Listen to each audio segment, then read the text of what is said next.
Good evening, everyone. I'm so happy to see you all tonight. I feel like this is I'm dreaming that we're having a reunion, but it's real. I'm happy to see Ma'am Palyasa here. She has been a great inspiration to me.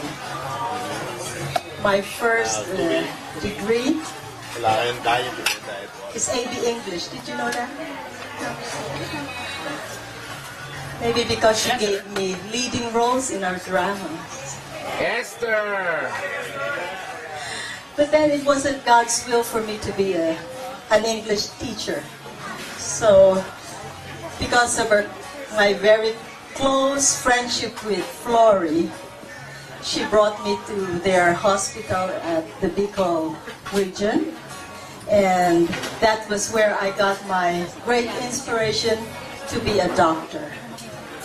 And I owe this to Dr. Miranda and Mrs. Miranda.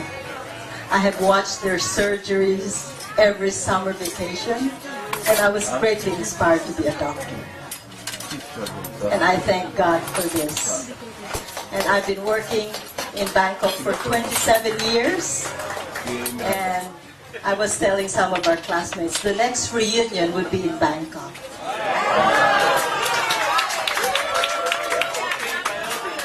I hope to see you all there next year.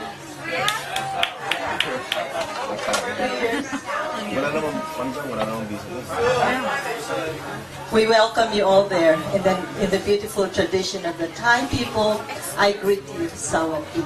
I'm so happy to be here with you.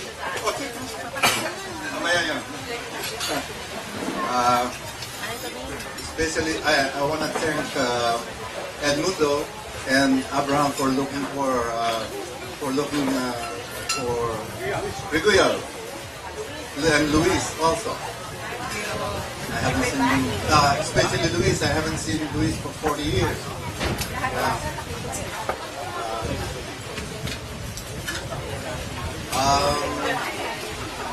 I just want to tell you about my experience in the United States.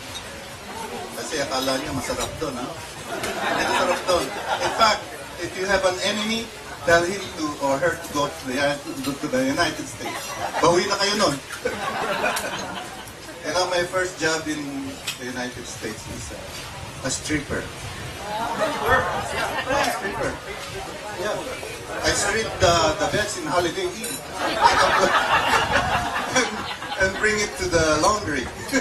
And then I work in a hospital. You know, in a hospital, if you work in a hospital, all the Filipinos, they are doctors or medtech or nurses. And I work as a housekeeper, in the housekeeping. In other words, it's a janitor. What I map the hallway, and the hallway of the hospital is so wide. So I have to, I have to map it twice. You know, the Americans they do it only once because their arms are so long. Anyways, after 3 months lang, na-promote ka agad ako. Yeah. You know why? From the first floor, napupunta ako sa third floor.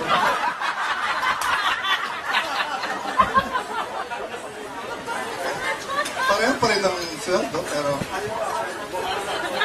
Yeah, that's true. It was in the first floor. That's the dirtiest floor in the hospital. You know, the nurses, they go in the first floor first before going on.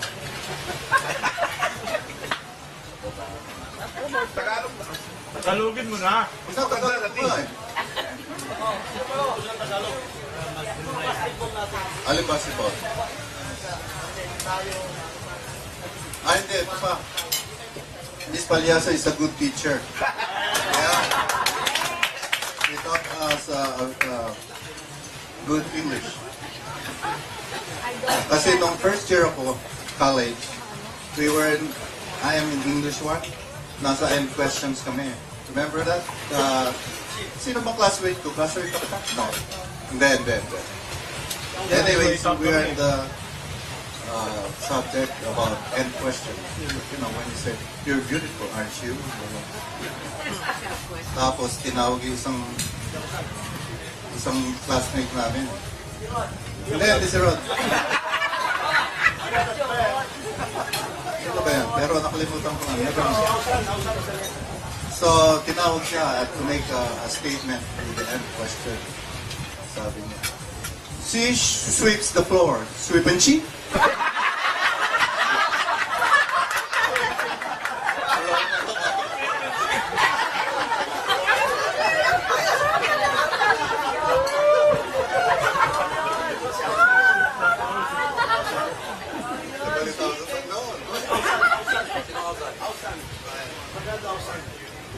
Don't mention names.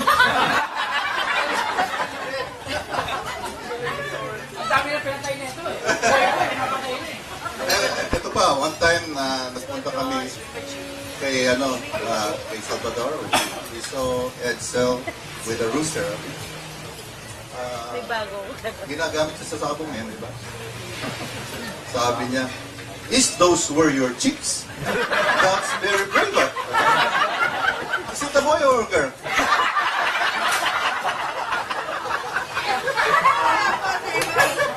Na-analyze ko yung statement. Ang tumama lang yung isip.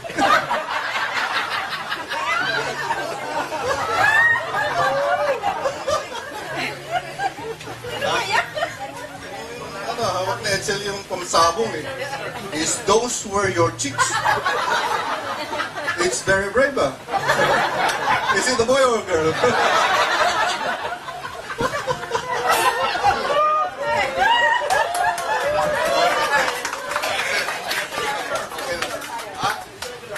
Mr. Aguilar, ikaw na doon.